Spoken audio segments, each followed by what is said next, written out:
Hoje eu vim falar com você sobre adaptação escolar difícil, que é um tema que eu sei que atinge muitas mães. Então preste atenção.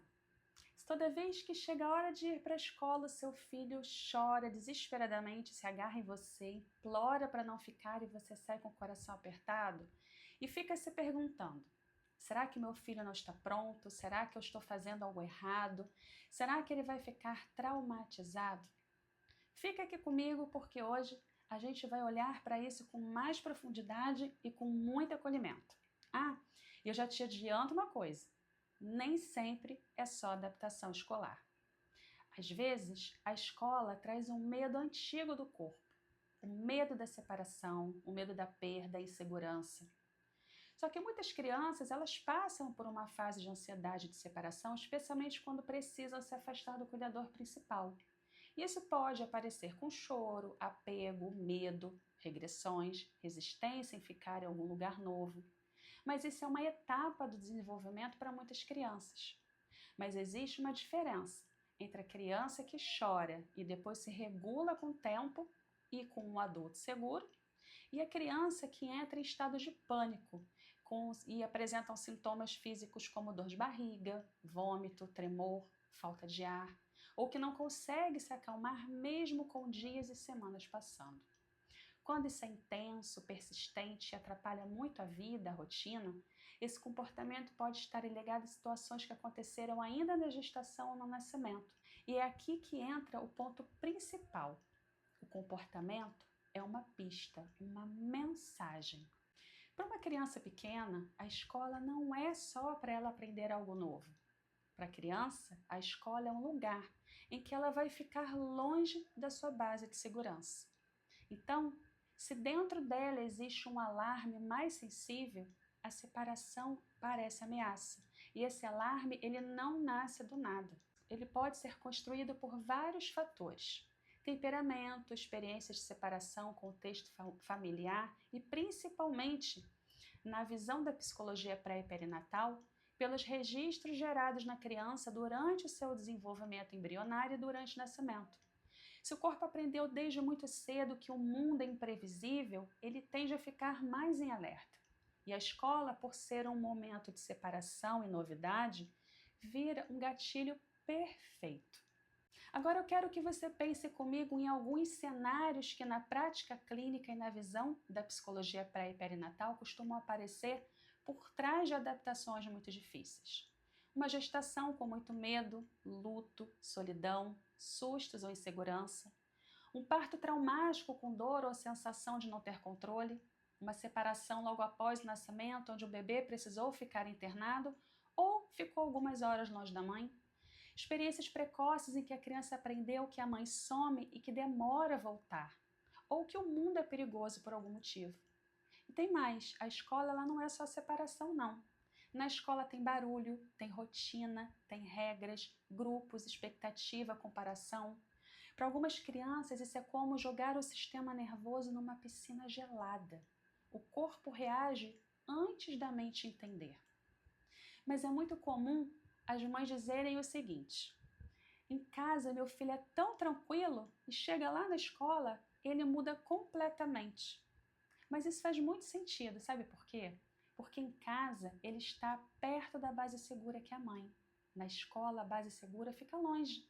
Então a criança pode ficar hiperalerta, chorosa, irritada, com queixas físicas, pode apresentar regressões como fazer xixi na cama, xixi na roupa, pode também sentir medo de que aconteça algo com a mãe. Só que agora eu vou te dizer algo que ajuda de verdade e que muda o jogo. A criança, ela não aprende a se acalmar sozinha de uma hora para outra, não. Ela aprende primeiro com você. Isso mesmo. E isso tem nome. Se chama corregulação, que é o processo em que o adulto transfere a sua calma, a sua presença e previsibilidade para a criança. E ela vai aprendendo a regular as emoções a partir dessa relação. Então o foco não é fazer a criança parar de chorar.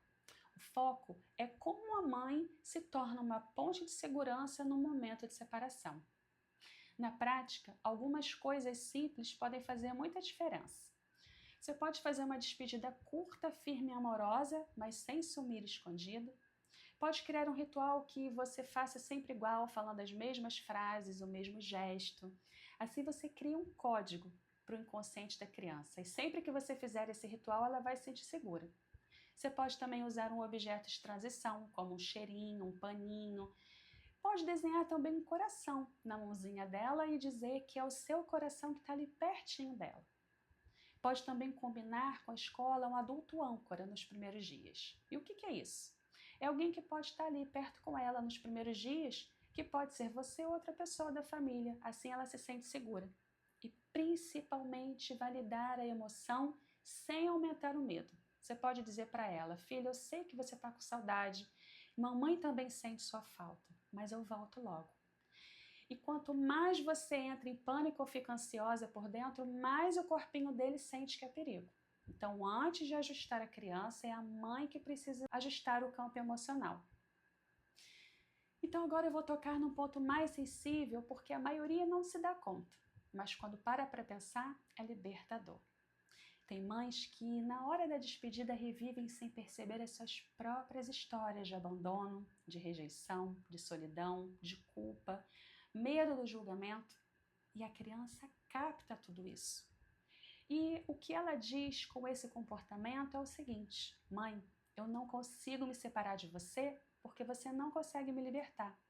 E isso é incontrolável, a mãe nem se dá conta, nem sabe por que nesse momento o inconsciente da mãe faz ela reviver histórias que foram muito difíceis para ela e que ela não deu conta.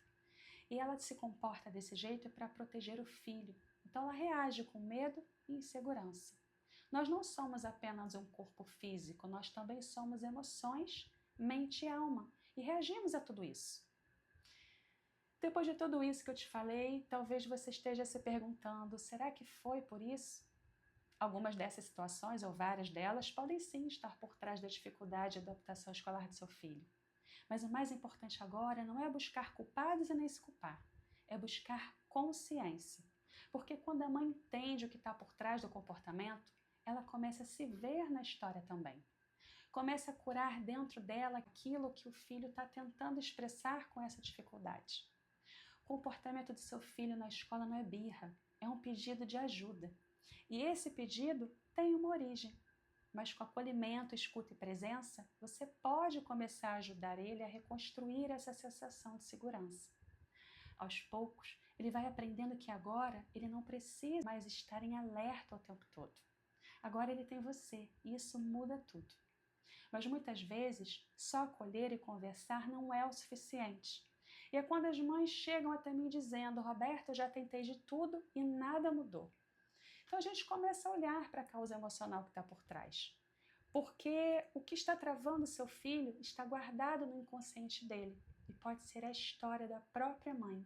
O que ela viveu quando estava sendo gestada, ou enquanto bebê ou criança. E o que viveu junto com o filho na gestação e no parto. Ou até a história de algum ancestral que ele pode estar repetindo ou representando. E quando a mãe se propõe a olhar para a própria história, se curar das suas dores, ela se torna um canal de cura para o filho também. Porque mãe e filho estão conectados por uma frequência emocional muito intensa. Um aprende a regular o outro. E a ciência descreve essa corregulação como uma base do desenvolvimento emocional. Imagina o seguinte: o rádio funciona através de uma frequência. Mesmo que a gente não veja, sabemos que ela existe porque o rádio toca. O Wi-Fi também. É uma frequência que a gente não vê, mas sabe que existe porque usamos para nos conectarmos com o mundo.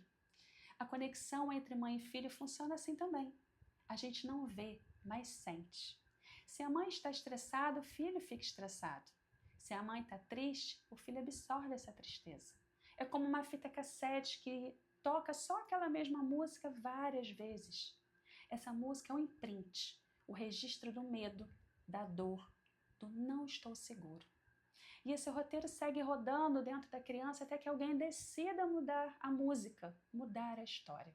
Se essas informações tocaram você e te ajudou a entender um pouco mais sobre o que pode estar por trás do choro na entrada da escola, da saudade intensa, da recusa em ficar, das queixas físicas, desse medo da separação, Curte esse vídeo para o YouTube entender que ele é importante e entregar para outras mães que precisam ter acesso a essa informação.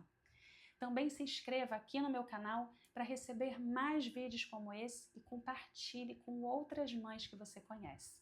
Quanto mais mães souberem disso, mais crianças poderão ser acolhidas, compreendidas e cuidadas desde a origem. E se você quiser ter acesso ao meu método terapêutico, para que juntas possamos ajudar o seu filho a se adaptar na escola de forma mais leve, tranquila, e entender que a escola pode ser um lugar seguro e divertido para ele, é só clicar lá no link que tem no meu perfil do YouTube.